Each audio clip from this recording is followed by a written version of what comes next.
Thank you so much, Zach. I'm gonna go take over the screen here real quick. Hopefully everybody can see that. Get some thumbs up from my folks. We're good. Okay, awesome. Real quickly, welcome back if you are joining us for part 2 of the Virginia College Sampler. For those of us who came from part 1, my name is Sarah Lindberg. I'm the Associate Director of Admissions at University of Mary Washington in Fredericksburg, Virginia. I presented in the first one, so I'm just your host and moderator for this one. We've got 7 other colleges for you to explore in this session, and we're going to go ahead and kick it off with VCU. So we are going to keep all the questions for the end, and if they're general questions for all of us, those will be the ones we address. Others will follow up with you with email answers for you. Hello, everyone. Thank you so much for joining us today. My name is Dominic White. I serve as the Associate Director of Recruitment at Virginia Commonwealth University, also known as VCU.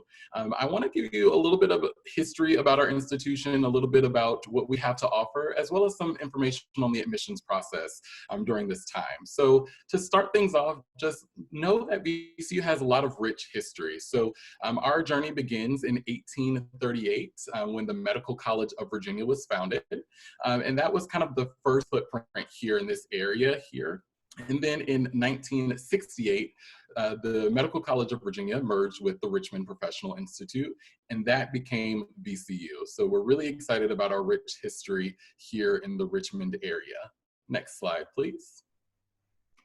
So Richmond, Virginia is a wonderful place. It is the capital of our state. So we have lots of great things to do in this area. So number one, we are very outdoorsy here. You don't often hear that in the city, but we've got lots of greenways, lots of running trails, lots of parks. We do also have the James River that cuts directly through our city. So if you're interested in things like whitewater rafting and tubing on the river, you can do that right here within city limits. We actually have Class 4 rapids within city limits, which we're really excited about and our students often take advantage of. So there's lots of places to explore kind of nature-wise. We're also rich in cuisine. So we consider ourselves a very foodie city. There's lots of different restaurants that you can choose from. And a lot of them are within walking distance to our campus. And that's one of the benefits of being an urban university. We also have a thriving arts community as well. So if you are interested in museums, art galleries, that's a great place for you as well. Next slide, please. So a little bit more about us as an institution. We are a large public urban research university, but we have a large school feel to us. So we do have just over 31,000 students enrolled, but we have that small school feel because we have a number of faculty that support our students. So our student to faculty ratio ends up being about 8:1, which we're really excited about, and students really kind of get that one-on-one attention, but all the amenities of being at a large institution. Next slide, please. So let's talk a little bit about kind of the admissions process, what we're looking for and what that looks like. First and foremost, you should know that we are on the Common Application. And so that is the only way that you would apply to VCU. So the application for the Common App does typically open August 1st every year. So you have from August 1st until November 15th to meet our scholarship deadline. We have several different scholarships to choose from. Our big 3 are Presidential Provost and Dean. And those are great merit-based scholarships that all you have to do is apply to the university to be considered. We do also have additional merit-based scholarships that you can be considered for as well. We have one deadline, which is January 15th. And that is our regular decision deadline, and we are a rolling admissions office. You'll see on the screen our middle 50% ranges. Do keep in mind that 25% of admitted students have lower, 25% of our admitted students have higher. Just that falling within or above those ranges considers yourself more competitive. And then we have a plethora of majors to choose from our nationally ranked School of the Arts to business, engineering, humanities and sciences. If you're interested in going off to medical school, we do have a medical school on our campus. So lots of great opportunities academically as well. Next slide, please. So as we wrap up, I do want to just kind of point out a couple of things that really sets our university apart. So first and foremost, we are a very diverse institution. We have great diversity within our student body. We've got great diversity within our academic program offerings as well. And know that what that diversity does for us is allows students to have lots of choices. So you have lots of things that you can choose to be involved in. You can double major, you can be involved in a multitude of club and organizations. We have over 500 of those on our campus. So there's lots of things to explore while you're on our campus, but we go beyond that. So we have lots of great internships within the region of Richmond, but also students are doing internships in the DC area, in Virginia Beach. So know that you're not necessarily just staying to here. So we are really excited to have you all look into us. Please feel free to visit our website, vcu.edu/admissions, if you have any questions. Thank you so much. Have a great evening.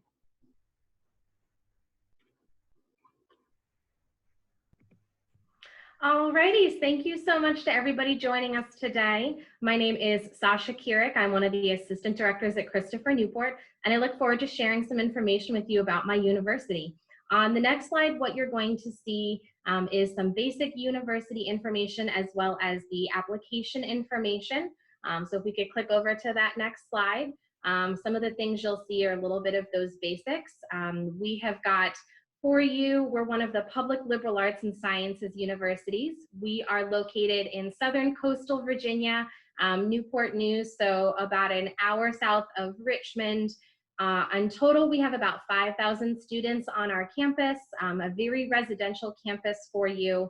It's required for our freshmen, sophomores, and juniors to live with us. About half of our seniors will choose to do so. Freshmen and sophomores typically live in suite style housing, so those 2 bedrooms connected by a bathroom, and upperclassmen are typically in apartment style housing. Thinking a little bit about the application before we jump into more about who we are. First, we accept both the common application as well as the coalition application, and we do have a holistic review, which means there are no minimums or cutoffs. We really want to get to know you as a whole person throughout that process. That being said, we do want to know what you've been able to accomplish in high school. We're going to look at the grades that you've been earning throughout your time, as well as the types of classes you've been taking, and hopefully we'll see some growth and progression over those 4 years. Our middle 50% SAT and ACT range is available to you, but we are also a test optional institution.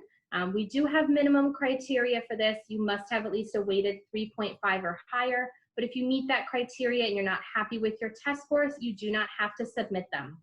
Outside of that, we look through things like your activities list and your essay to get to know you better as a person. And we do really encourage all of our applicants to have an interview with us. For those of you rising juniors, that interview process will start soon on June 1st. Hopefully sooner rather than later, we can host you on campus for those, but until then, we do have virtual options.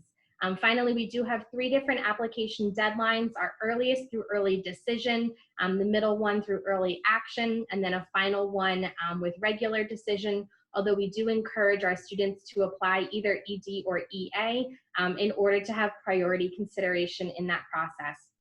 On the next slide, you're going to find some information about the academic programs. We offer about 90 different areas of study. And as a liberal arts institution, that means for us that you don't officially declare a major until your sophomore year. You're going to take early on a wide range of classes to give you a breadth of knowledge, help you build some foundational skills. And once you pick your major, you'll apply those in your chosen area.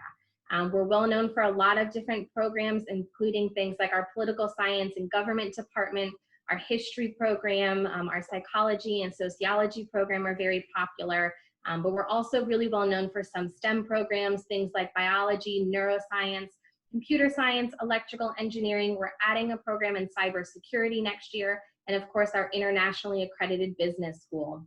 About 60% of our classes have 19 or fewer students in them. The largest classroom has 100 seats in it, and last year, only 3% of our classes had more than 50 students, so it's a lot of one-on-one time. Finally, we have 2 specialized programs where you can earn a scholarship. We have our honors program that gives you smaller interdisciplinary style courses and works with any major. And then our President's Leadership Program, which is going to help you develop your leadership skills through both an academic experience as well as community service. On the next slide, you're going to see some of those out of the classroom opportunities that we have for you. So we do want you getting involved when you're not in class and not studying. Over 200 clubs and organizations in a wide range of areas. Everything from very competitive Division III athletics to Greek life, service opportunities. undergraduate research starting freshman year if you would like, many different study abroad programs. But probably most important to us is our students getting involved in the local area through community engagement. While community service is not a requirement, most of our students are really involved in that. Our motto is Lead a Life of Significance, meaning we want you to take your education and see that as a tool that's going to allow you to give back to your community in some way and really make the most of your time, not only with us, but afterwards. On the final slide, I hope this has given you some basic information and you're excited about Christopher Newport. We want you to come and visit us as soon as you're able to, but until then, we have some great virtual options for you. We'd love for you to connect with your admission officer, check out our social media. I hope you're enjoying your time today, and at this point, I'm going to turn things over to my next colleague. Hi everyone, my name is Erin. I work for James Madison University and I'm also a very proud JMU alum. So I like to say I have the best job in the world because I get to talk about my favorite place all the time. On the screen, you can see some basics about the university, all of which of course is available on our website. Basic stats, we've got about 20,000 undergraduates. So we're one of the bigger schools. We still have that small school feel. We have an average class size of just 25. We have only 11% of our classes have more than 50 students. So even though we have the resources of a big university, we work really hard to keep that small sense of community on a bigger scale. And on the next slide, you guys can see some pictures of campus life on at JMU.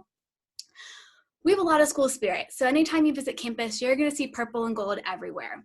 We are Division I for our NCAA sports. We also have club and intramural, and particularly in football, anytime we score, you see purple and gold streamers raining down from the stadium, which is a really fun tradition for us and something that carries over to other big events. At graduation, our seniors that are now alumni toss streamers in the stadium. I've seen alumni couples get married that toss streamers instead of tossing rice or blowing bubbles. So you see that sense of school spirit and pride follow students for quite some time. There's also a lot of opportunities for support on campus. We have a couple of different libraries on campus. We have learning resource centers. We have a whole building called the Student Success Center, where the health center, the counseling center, academic advisors, several dining facilities, all those things you need are all housed in one building. You see a lot of people hanging out there. So it's great to have all of that in one spot. So on the next slide, we're going to talk a little bit about how you can join us here on campus. Our application is online, and as you might have noticed, we have the early action deadline and regular decision. Now, for those of you that don't know, early action is non-binding. So when you apply to a school early action, you get your decision a bit sooner than the regular decision pool, but you still have a choice if you want to accept that offer or not. So with our EA process, it is a bit more competitive than regular decision. We still focus on academics. We're looking at the classes you took in high school based on what you had available to you during your high school experience, looking at your core subjects, and then we're looking at your grades. We want to see mostly A's and B's. We've been test optional for about 3 years now. And for us, test optional means test optional for admission, for the Honors College, and for merit-based scholarships. The only exception would be our Division I athletes because the NCAA usually requires test scores. So if the NCAA requires it, those athletes have to submit them for eligibility, but for admission to the university, optional for everyone. You can see the costs on the screen as well. We'll get those updated again in May after our next Board of Visitors meeting. So the next slide, let's talk about all the things you can study when you're here on campus. We have about 164 different academic programs broken out into the colleges you see listed on there. Now, most students at JMU are going to double major and minor in different things. We had a recent graduate that was a double major in chemistry and musical theater, because he was really interested in sciences and the arts and he didn't want to choose, and he worked really hard, and I'm not sure if he did anything but go to class and study and maybe occasionally sleep in his 4 years, but he wanted to pursue both, so he was able to. Big emphasis on experiential learning. You can see some examples of that in the different programs. Also, intended major is not part of our decision process in admissions, largely because we know students are going to come in with a lot of interest, and we want to make sure that you're prepared for whichever major you want to go into.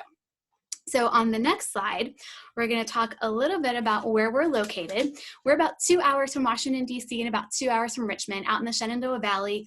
Gorgeous part of Virginia to be in. We've got the Blue Ridge Mountains on one side, the Allegheny Mountains on the other. We have a couple of state parks and national forests around us. Students really take advantage of that outdoor atmosphere while they're here on campus. Downtown Harrisonburg is just a couple blocks from campus as well, so a lot of opportunities for local restaurants. In fact, we were designated as one of the culinary districts in Virginia, so we eat really well while we're here in town. And again, gorgeous part of the state to be in. So on the last slide, there's just some contact information.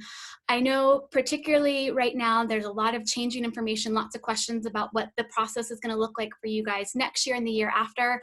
I encourage you to reach out to us, follow us on the social media platform of your choice, and I will start answering some of those Q&As as soon as I can. Thanks, guys. Hi, everyone. Thank you so much for joining us. It's an honor to be in your home tonight and talk to you about Virginia Tech. My name is Kayla St. Clair, and I serve as Senior Assistant Director of Undergraduate Admissions.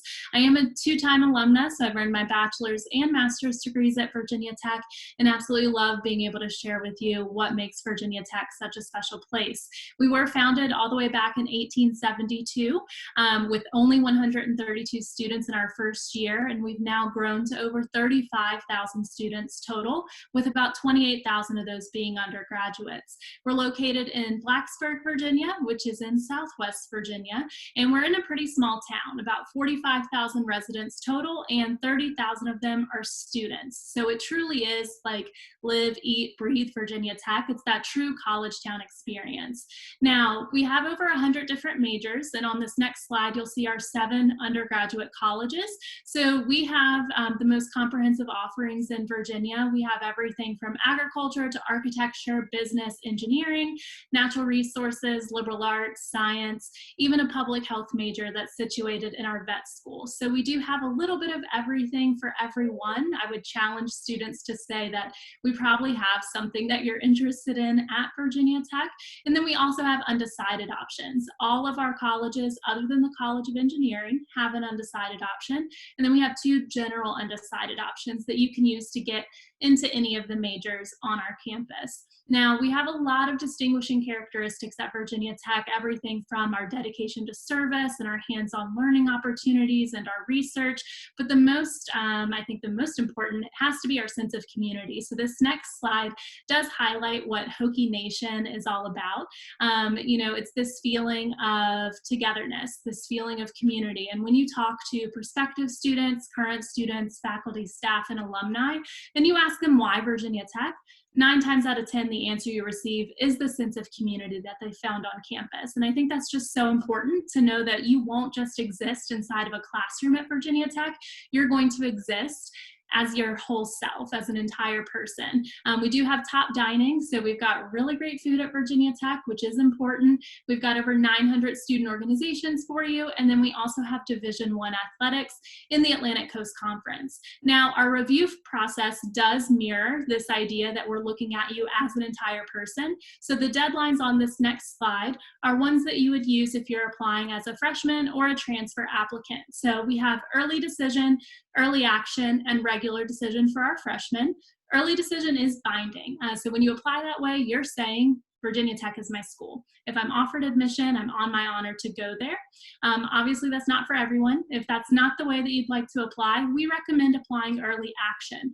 Early action is how most of our students apply, so we do reserve the majority of our spaces for that decision plan type. Regular decision is evaluated on a space available basis. And then if you need to come to us as a transfer student, we would definitely support that. Any pathway to Virginia Tech is a great pathway. When it comes to your academic side or the academic lens that we look at you, we're looking at your grades in high school, the courses you decided to take based on what's offered at your school, and then test scores. We are test optional for fall 2021, so you are able to designate on the application whether or not you would like to have your test scores looked at through the review process. Now on this next slide, you're going to see what you will be investing in us, as well as investing in your future. In-state students, you're looking at about $23,000 a year. Out of state, you're looking at about $42,200 a year. So that's going to be your tuition, your room and board, and your fees. Pretty comprehensive numbers. You'll fill out the FAFSA as well as our general scholarship application. Now, for return on investment, this next slide does show you what you're getting in return. In return, you're getting an 83% graduation rate compared to a national average of 49%. 82% of our undergrads are either in a full-time job or pursuing further education within 6 months, and an average starting salary of about $60,000 a year. Now, make sure that you stay in touch with us. This next slide does give you social media information, our phone number, and our email address. Every single day, we have a director to answer your questions. So please make sure that you reach out to us, and go Hokies.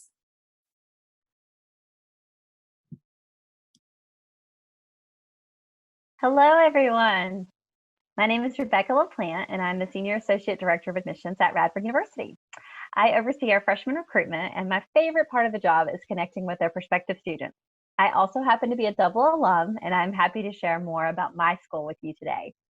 Radford is located in the western part of Virginia. We're actually just about 20 minutes from Virginia Tech.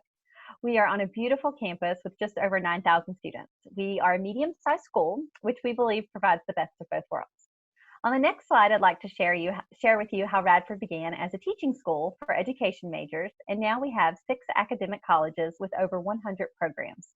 These range from cybersecurity to criminal justice, music therapy, interior and fashion design, communication sciences and disorders to nursing. With a 98% rate on our National Council licensure examination, also known as the NCLEX exam, just to highlight a few. The picture in the background is one of our newest buildings on campus, Kyle Hall. This is home to the Davis College of Business and Economics, which is a truly impressive space. Students meet with faculty, peers, and prospective employers here. We also have a Center for Major Exploration, and this is for those of you that are perhaps undecided as you're starting out your college career. There are professional advisors that will support you along the way. Our class size and faculty to student ratio affords us the opportunity to get to know our students. We definitely believe that hands-on experience and individual attention is crucial. We also have undergraduate research opportunities, and our students constantly share that these relationships with their faculty and advisors are an important part of their success. On the next slide, I'll share with you a little bit more about our community. So every campus, as we know, has clubs and organizations. We get to tout an impressive number of those, an impressive variety of over 300, plus 16 Division I athletic teams, including lots of school spirit and opportunities to be active and involved. There are also plenty of outdoor activities, including a club dedicated to these adventures called RU Outdoors. Our residence halls also provide community. You can be a part of a living learning community related to your area of interest, such as our Honors College, or Schoolhouse, which is for our education students planning to teach education in their programs. We also have opportunities in a program called the Community of Artists, which has a dance studio on the first floor. And one residence hall even has a dining facility on the first level for convenience. All are suited. There are no hall bathrooms. When you need support or additional resources, you will find offices such as the Center for Diversity and Inclusion and the Harvey Knowledge Center ready to assist you. Our Center for Career and Talent Development provides career coaches to support our students during the job exploration process and their application process. On the next slide, I want to share with you a little bit more about cost. You will hear people tell you that you shouldn't rule out a college due to cost, which I agree. However, it is an important conversation to have as a family to determine the best fit and financial resources that will be available. We are fortunate to be among the most affordable in the state of Virginia. And of course, I'm very happy to announce that we have new merit-based scholarships within our Highlander Distinction Program. These are also renewable each year. One of the most important things to remember, as some of my colleagues have mentioned today, is to fill out the FAFSA. Definitely do so before the priority deadline that each school has provided to provide the most resources available. On my last slide, I want to share more about our application process and how to connect with us. Our application for admission can be accessed from our website and on the Common App. We do not have an application fee to apply. We will need your high school transcript, and we provide a test optional opportunity. Our middle 50% credentials are there on the screen. However, we will conduct review based on academic trends and take other information that's shared with us into consideration. Please take time to visit our website. This is a great way to check out student videos and testimonials to learn more about Radford. You'll also find each admissions counselor's information is readily available, including the ability to schedule a phone appointment with us or communicate with us via text, email, or social media. We are continuing to provide additional resources such as a virtual tour, student panels, and various ways to connect with our campus community. We would love the opportunity to share more with you about our Highlander family whenever you're ready. Thank you so much.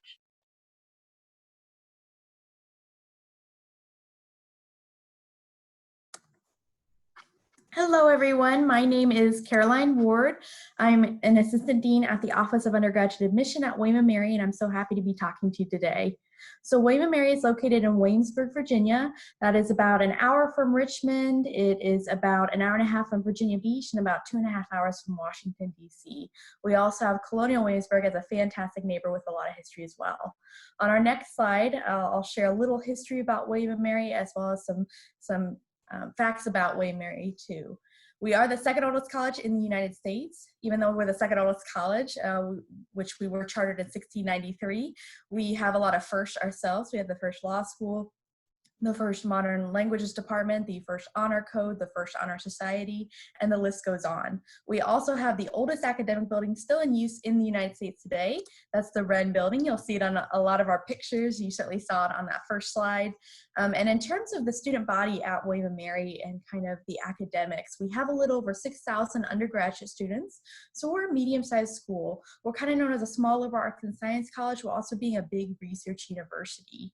And on our next slide, I'll share a little bit about not only research, but how we're strong in study abroad as well. But in terms of research, we have a little over 80% of our undergraduates pursuing research with a faculty member, and a quarter of that number are published. So you could be a published researcher by the time you graduate from William & Mary. Research is not just in the sciences. I know for me, when I think research, I think science and I think lab work, but it can be in any major or minor or any interest that you have, you can pursue research in. We have many research opportunities both on and off campus and many grants available for research as well. We were rated #1 for participation in study abroad in the United States for public universities, which is great. We have over 40 specific William & Mary study abroad programs, but if you don't want to choose one of those programs, you can certainly look at other institutions, other schools, look at their programs, and then take that program and have that credit transfer. We have a fantastic Reef Center for International Studies that can work really closely with you to determine what program works best for your schedule, and you can work with your advisor to see how those credits could fit in. And then our Reef Center also works closely with you to determine how to apply for scholarship. We have about $500,000 in scholarship to offer for study abroad alone. We've had students study abroad in every continent of the world, so certainly open to many, many different experiences. I studied abroad twice in my undergraduate career and cannot recommend it enough. It's definitely a fantastic opportunity to pursue. And then on our next slide, I'll share a little bit about kind of student life and campus life and what our students like to enjoy. We have over 500 clubs and organizations now at William & Mary, which is quite a lot. It's really, really interesting to hear all our clubs and organizations on a daily basis. I learn a new club every day. Some clubs I like to mention include our salsa dancing club. We have a bird club, which has a lot of bird watching involved in it. We also have many, many club sports and intramural sports, but we do have 23 varsity teams at William & Mary. We are a Division I school. In terms of one of my favorite clubs I like to mention is our Cheese Club. Our Cheese Club is really passionate on campus, and it started on campus when a young man really liked cheese, really liked learning more about it, and shared cheese with his dorm friends, and it just kind of grew from there. They now have club meetings, and it did become an official club, and they're very involved in the Cheese Fest in Colonial Williamsburg. They also have a mixer once a year with the guacamole in the club and the salsa club. So that's just a taste of what passionate sports and clubs and organizations we have here at William & Mary. And on our next slide, I'll kind of dive into the application process at William & Mary and kind of statistics there. So you kind of get a glimpse into our middle ranges based on the class of 2023, the admission rate, the middle 50% for testing, as well as GPA. But in terms of applying to William & Mary, we have an early decision 1 deadline for November 1st, an early decision 2 deadline for January 1st, and a regular decision deadline for January 1st. Early Decision 1 and Early Decision 2 are binding, so this means if you apply Early Decision 1 or Early Decision 2 to William & Mary and you get in, you do have to come to William & Mary, which is really exciting, but I know you have to take a lot into consideration when thinking about Early Decision 1 or 2 or Regular Decision. And again, Regular Decision is due by January 1st, and that's not binding, so you can certainly feel free to pursue Regular Decision to apply.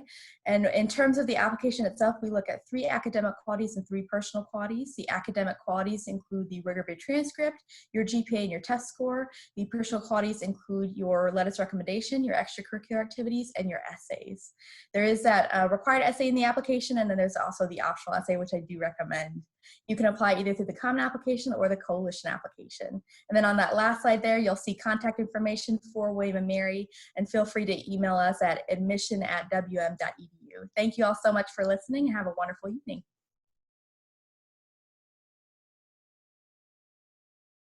All right, good afternoon, everyone. I am not sure why my video is not working, but that's fine. I'm still here and excited to tell you all about Virginia State. So first, I want to thank you all for coming and meeting with us today. And yes, still not working for the video. Thanks for coming and talking with me today. I'm very excited to talk to you all about Virginia State. We are the first public state-supported historically Black college in the United States. And I'm going to talk to you all today about our size, location, programs of study, extracurriculars, admissions process, and answer any questions you may have at the end. But first, I'm going to start with a video. Next slide.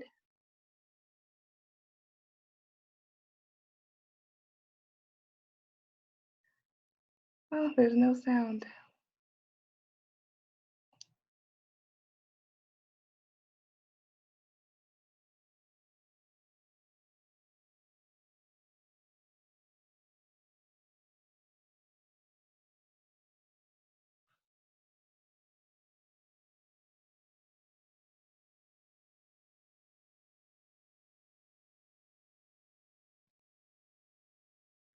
All right, next slide. All right, so that video was a little bit about our transformative experience. So let's jump right into it about our tuition.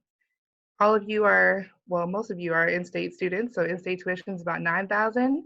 Out-of-state is about $20,000. Room and board is about $11,000. So altogether, your freshman year, you're looking at about $20,000, and out-of-state, you're looking at about $31,000.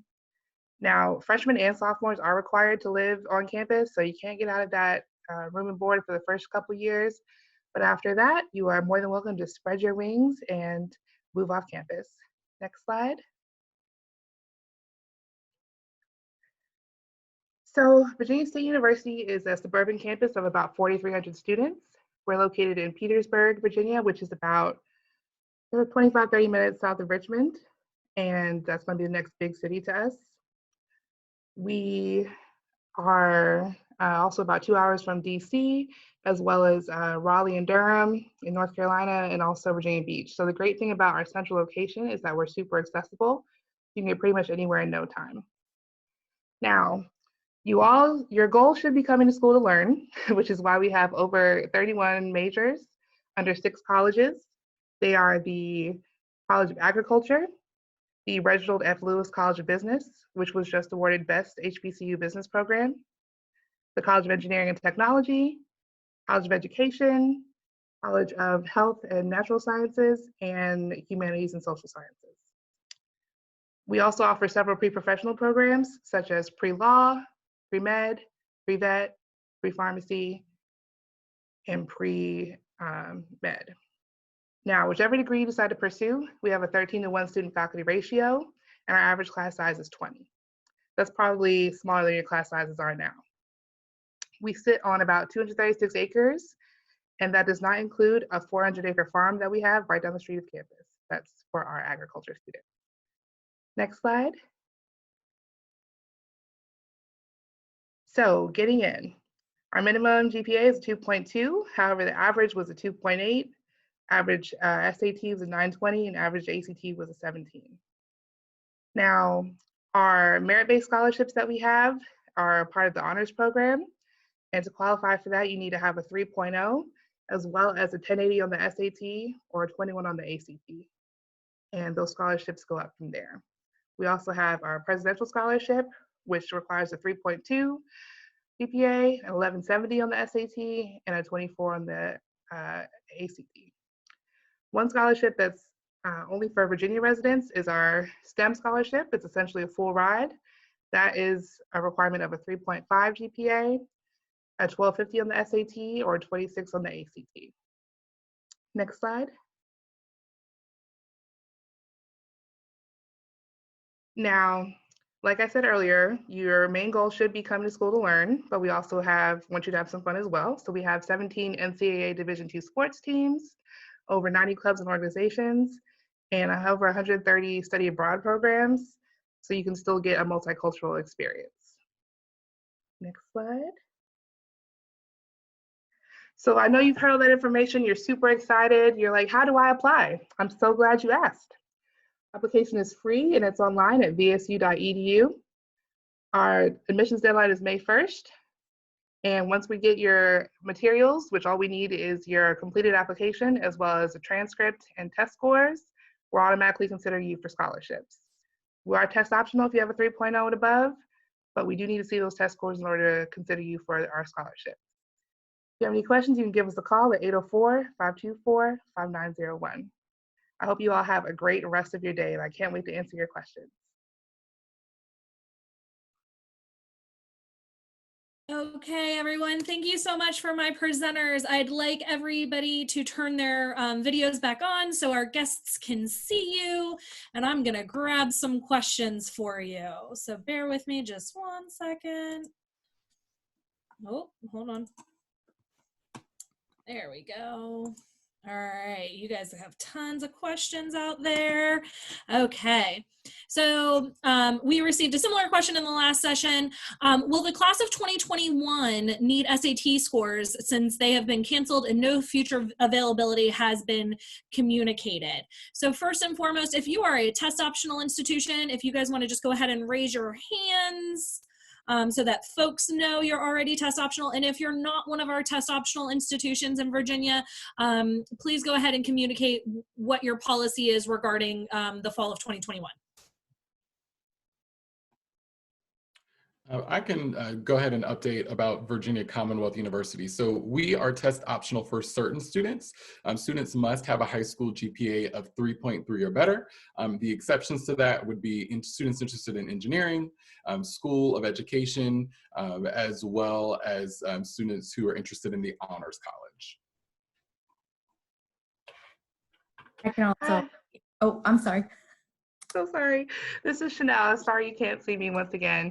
We generally are test optional with a 3.0 and above, but because of the coronavirus, we have allowed students with a 2.2 and higher to be considered test optional. However, the qualifications for scholarships are still the same. You need a 3.0 and the test score for it to be considered for our merit-based scholarship. And for William Mary, we do require one test score. We do super score testing. So if you take it more than once, we'll take your best reading, your best math. But we certainly are monitoring the situation and provide any updates on our website. Great, thank you, everybody. And the next question here that is for everyone, and again, we're doing general questions. Our colleges will go back and answer any school-specific questions after our webinar is over. How do your schools view an applicant who lives out of state? Is it different than an in-state student? Does someone want to grab that first and then maybe add in any bonus information? It looks like Kayla's got her hand up there. Go ahead for it, Kayla. Oh. I was just resting, but it's okay. Oh. So for Virginia Tech, we do not look at our out-of-state applicants any differently than in-state. We are a state institution, so we are expected to maintain a ratio of more in-state students than out-of-state. That ends up being about 70% in-state, 30% out-of-state, but we don't see our application numbers being dramatically different than those proportions. So our students are offered at the same rate out-of-state as they are in-state. Does anyone have add-on for that? No? Okay. Very good. Okay. Scrolling down here through these questions. Can someone address for us, can service and emotional support dogs live in residence halls on your campuses? Does anybody want to address emotional and service dogs or service animals and emotional support animals? Looks like Rebecca, you want to jump in there, and then Sasha? Sure. So I was just going to say, I think most of us have an office that is, for us, it's called the Center for Accessibility Services. So basically, there is paperwork that you need to fill out and provide documentation regarding those types of requests. But absolutely, I think most colleges and universities are going to have some form of ability to provide those resources for you and to allow that in the residence hall. So I think that's becoming more common, that again, as long as the proper procedures and applications take place, then there's definitely going to be some flexibility provided to you. But I think the best place and the fastest place to find those answers would be to check with those Center for Accessibility Services or Disability Resource Offices, things of that nature. All right, thank you so much. Sasha, maybe I'll toss this one to you. Do all of the Virginia State schools have a 2/3 Virginia State residency requirement? Oh, you're asking the one person who doesn't recruit at all in Virginia and is in Virginia.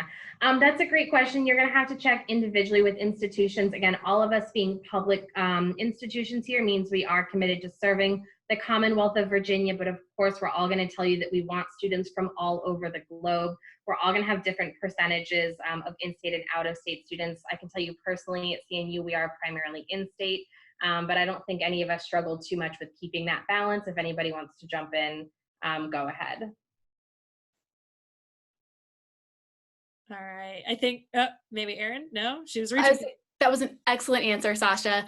The only thing I would add, as public schools, a lot of those ratios are determined for us by the state government. They help set our budgets and they can tie that to what our ratios are. So that's why it can vary a little bit from public school to public school. So that hopefully helps answer that question. We also have another one here. Do extracurricular activities play a big part in the application process? I can answer a little bit. So on our application, we do look at extracurricular activities because we want to know that you're involved outside the classroom. So while we were noticing that you're, acing your classes or doing really, really well and studying really hard, we also want to know that you were enjoying your time outside of the classroom, and certainly including any leadership positions you had. If you became vice president of a club, if you were captain of sports team, even if you played an instrument for many hours after school every day, that's definitely important to include. Whatever you devote your time to after school is important for us to see. Hey, Sarah, I'm going to jump in real quick if you don't mind, because I know we're almost out of time and I've been scrolling the questions most of the time. I've seen a lot of questions related to COVID-19 and how we are all, impacted by that and going to respond to that. Overarchingly, I'm going to say, please know that we are all humans. We're all in this together. You can see we're all primarily in our homes, meaning we understand that this is an unprecedented year and there are going to be a lot of changes.